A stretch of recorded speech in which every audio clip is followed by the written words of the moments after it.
What is going on, everybody? James Hancock here. I'm back to review episode 4 of House of the Dragon, an episode called King of the Narrow Sea.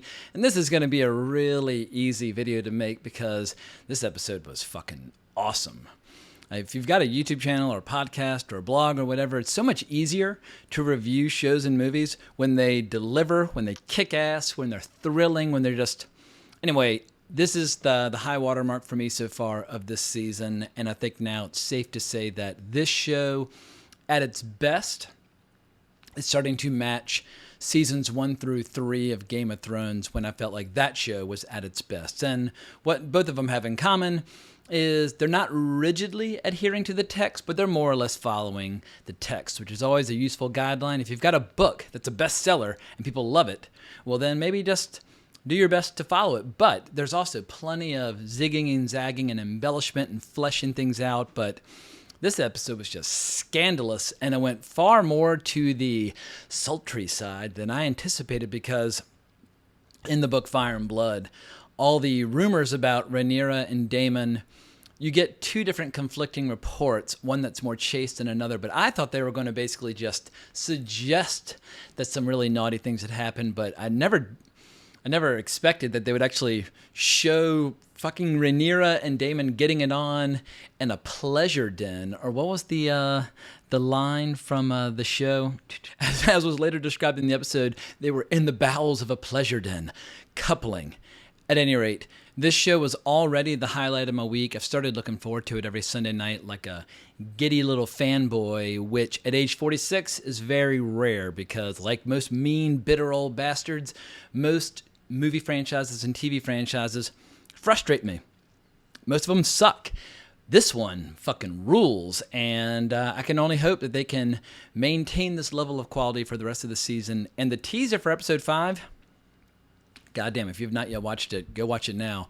But it's a royal wedding, knives are out, and if you're familiar with Fire and Blood, you already know the artwork that was used in the context of that scene. And we also see Otto telling Alicent to prepare Aegon to rule.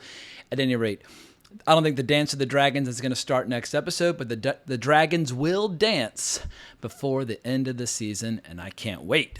And it's just incredible to me how HBO continues to be able to maintain this like cultural stranglehold on Sunday night. And basically since the time of The Sopranos, there's pretty much always been a couple times per year some amazing show that HBO has that commands your attention on Sunday night. And it's across a wide array of genres, from westerns to fantasy shows to sexual comedies to, anything under the sun. They just go for it.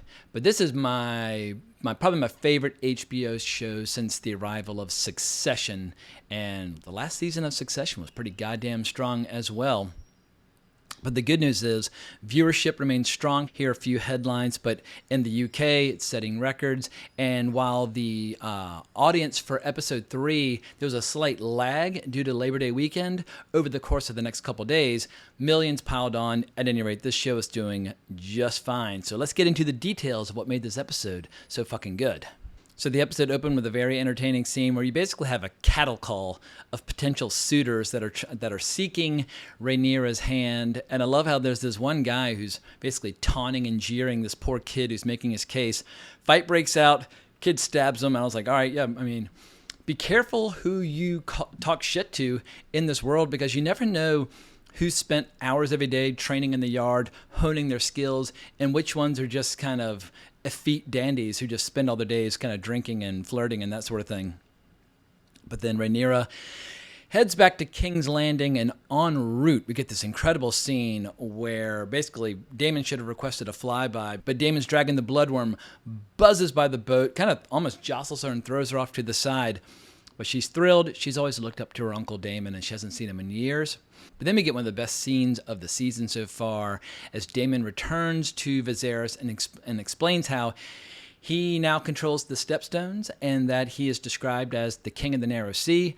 But then he humbles himself. He kneels before Viserys and he gives him the Stepstones. And the two brothers, they hug it out. And in terms of just tension and drama, and obviously that scene could have gone many different ways, but Damon is one of those prodigal brothers or prodigal sons that he's always getting in trouble, but then going out and doing something where he redeems himself. And throughout all these kind of proceedings, we see that Otto is always watching things very carefully, and yeah, he's a very smart, crafty operator, as will prove to be his undoing by the end of the episode. And what was great about the scene that follows, as the two brothers are drinking wine and telling stories about their mother, Alyssa, it gave them an opportunity to bring in material from Fire and Blood that transpired before the events of this show. And that's always been my hope every step of the way, is that periodically this show would find ways to incorporate interesting flashbacks from the history of the Targaryen family. And there's some pretty hysterical passages in Fire and Blood where their mother, when she marries Balon the Brave, the mother, Alyssa, she's famous for having a broken nose, and she was kind of a tomboy and liked to ride dragons, was a bit of a hellraiser. But she also really loved fucking her husband, and she would always boast and brag about how she loved riding dragons and she loved riding Balon, and she would scream so loudly that everybody in King's Landing could hear them coupling. And anyway, she was always boasting and bragging about how she was going to give him 20 heirs and give him his own private army. But sadly, as we hear later in the episode, Balon eventually died of a burst belly. He had everything going for him. He was riding Vhagar, the largest dragon around. He was the heir to the throne. He was the hand of the king, but he got a ruptured appendix and he was out of there. So in this world, no matter how well things seem to be going, things can end for you very quickly. And sadly, Alyssa died many, many years back after giving birth to a sibling of Viserys and Damon who did not survive. But all nerdy shout-outs to Fire and Blood aside, what really makes this episode hum, or what really gives it a beating heart, what gives it its pulse, is this Night of Mischief, where Damon leaves a map with a secret passage and a disguise for Rhaenyra. And earlier, he already told her, look, marriage is for politics. It's purely for, arrangements and, political game, but then you can do whatever the hell you like. And she's like, well, you can, but for me, I'm going to be trapped squeezing out babies like my mother, and something which ended up killing her. So they decide to go out for a night on the town. All the while, there's a lot of gossip in the small council about the sea snake and how he's becoming even more difficult to deal with than the crab feeder, because he's thinking about arranging a marriage between his daughter Lena Velaryon, to a household in Braavos. And that could absolutely prove to be disastrous if the Velaryon family starts forming more alliances with the free cities, since they feel like they've been passed over so many times in King's Landing. But meanwhile, Rhaenyra is absolutely fascinated by all the sin and vice that is on display in King's Landing. And we see people just like rutting away in alleyways, and it's pretty filthy, pretty gross. But for somebody who's been sheltered their whole life, she is just wide-eyed, taking it all in. She sees a play that is discussing the matter of succession, and she's trying to get the crowd on her side, and so on and so forth. And while they're out having a blast and watching all these naked performers in this pleasure house, we get this brilliant cross-cutting to the life of Viserys and the reality of his life, and how he basically is sitting in a wash tub covered in lacerations and sores. His two fingers are just stumps now. And we see his health is not the best from sitting on the Iron Throne, and all those infections just keep getting worse. And Alicent's trying to help keep him clean and whatnot. And then later on that night, he summons her to his bedchamber for the world's least interesting, least passionate married sex you've ever seen, where he's doing his duty trying to create heirs, and she might as well be doing her taxes or, cutting her nails or whatever, painting her nails, whatever the case might be. But she is just looking up at the ceiling. It's like that old expression, what they used to tell girls in the UK, like in the 1800s, close your eyes and just think of England. And while that's going on, we see that Rhaenyra and Damon, like the sexual tension, you could absolutely cut it with a knife, and they finally start kind of sort of fondling, kind of sort of kissing. And because of her clothing and her hair, you can't really tell to what extent they're fooling around, but they're doing enough. But he abruptly kind of bails and cuts it off and leaves, but she's still ready for action.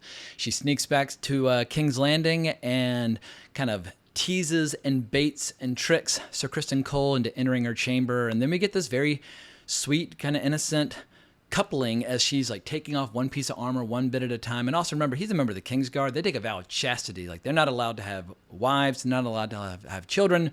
They certainly are not allowed to screw members of the royal household. So Sir Criston Cole is absolutely playing with fire, but it's a very passionate lovemaking scene, and I think it's going to end up being one of the few sweet, tender moments that we see all season long. And then the next day, we get to see all the consequences as rumors start to reach the ears of Otto, and he tells Viserys what he's heard. And what it reminded me of is like Sunday morning when you're in high school, when people have been out all night and you've either like crashed the car or you did something you shouldn't, but slowly but surely all the adults who get up early start kind of taking in the extent of the damage, and all the really hungover people are basically kind of brought to this rude awakening as they have to face some really angry adults. And the same holds true for Damon, who is just hungover as a dog and dragged before Viserys. But what was interesting about the scene between Viserys and Otto is that he doesn't immediately believe Otto.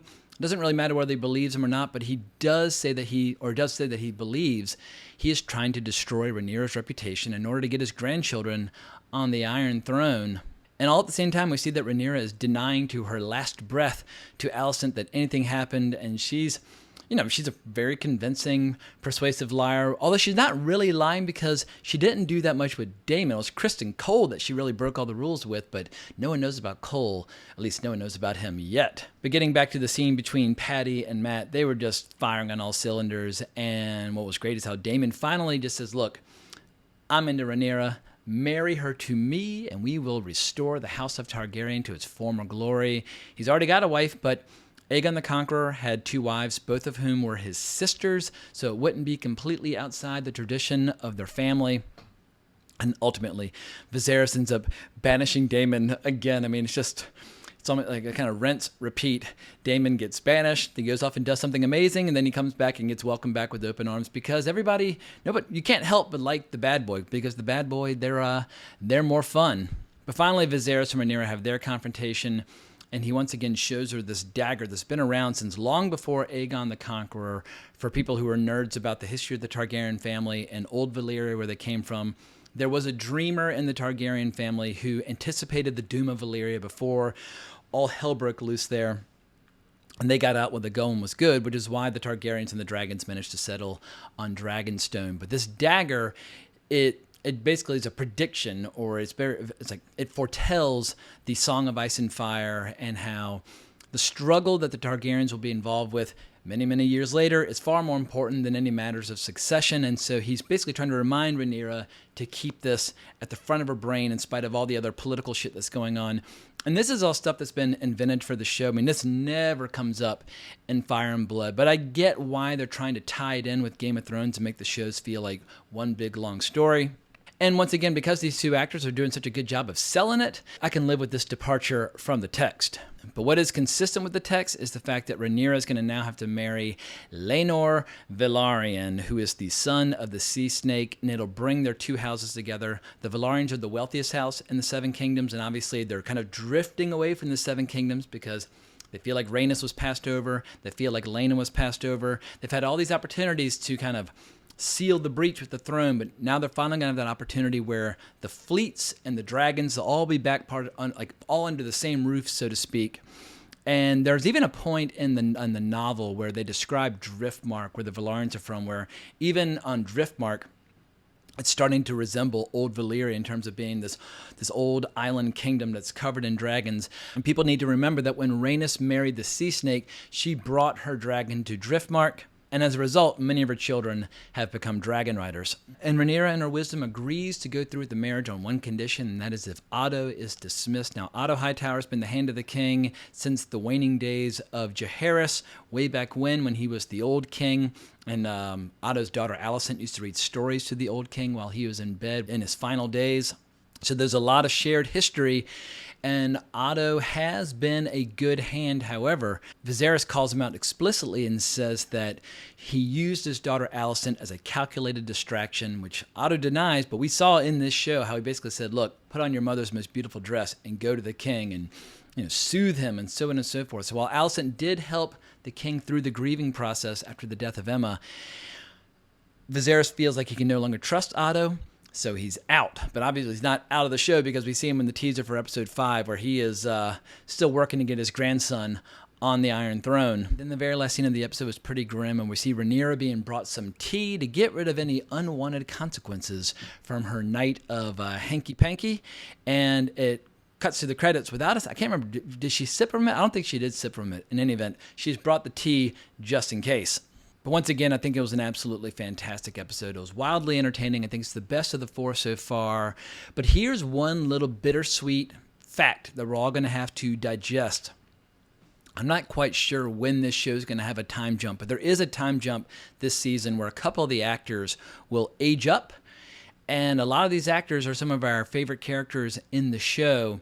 And it'll be interesting to see how well this show kind of sells the audience on the idea that these are the same characters that you're already invested in, even if they're being played by different actors. And I always feel like it's easier to age an actor up, but it's tough when you're dealing with characters like the children of Rhaenys and the Sea Snake, because obviously like they're 12 and they're going to be adults after the time jump. But we'll see how well this show manages to wrestle with that. But I imagine there'll be some people who are a little, justifiably butthurt over some of their favorite characters or favorite actors disappearing, but I'm not quite sure which episode that will take place. One last thing that I should mention is that in the contest between Amazon and Warner Brothers Discovery, like the battle of the platforms, the battle of the two fantasy shows, I think at this point, at this stage in the ongoing warfare, I think that House of the Dragon is beating the snot out of Lord of the Rings of Power. And if people are enjoying Rings of Power, no harm, no foul. Enjoy, like what you want to like. But when it comes to judging a hardcore fantasy show on its own merits, like really looking at dynamic camera angles or stirring music or really interesting moody lighting or like powerful intense emotions or really like charismatic engaging characters that you get really emotionally invested in, I think in every way, shape, or form, House of the Dragon is absolutely, it's left Rings of Power totally in its dust, and who knows, maybe next week the episode of House of the Dragon won't be so good, and maybe the next episode of Rings of Power will be good, but I have a feeling that in about a month's time, it's going to be abundantly clear. He who laughs last, laughs longest, and I really think that HBO is going to have the last laugh in this rivalry. But before I go, I should say that if you haven't heard already, at least for a while it still lasts for the next week or two, it remains smooth sex summer. When you're playing in the summer sun for as long as it lasts, make sure you're escaped from pubes to bum. That's right, this is the summer to keep your balls cool while still looking hot with Manscaped. The leader in below the belt grooming is making sure we all have a ball this summer by giving our pants partners everything they need to stay fresh. Dive headfirst into smooth sex summer by going to manscaped.com for 20% off plus free shipping with the code WRONGREEL. That is WRONGREEL in all caps. Wrong Reel is my podcast about film history. Go check it out. But if you're not totally convinced yet, I should add that the Lawnmower 4.0 trimmer features a cutting-edge ceramic blade to reduce grooming accidents thanks to their advanced skin-safe technology. The Lawnmower 4.0 has a 7,000 RPM motor, a new multifunction on-off switch, can engage a travel lock, and gives you the ability to turn the 4000K LED spotlight on and off when needed for a more precise shave. So if you like my podcast or like my YouTube channel, consider making a purchase over at Manscaped. You'll be helping me quite a bit. But more importantly, remember to like the video, subscribe to the channel, hit that notification bell. That's most important of all. Hope everyone has an amazing week. Hope everybody's enjoying the show. But more importantly, as always, onwards and upwards.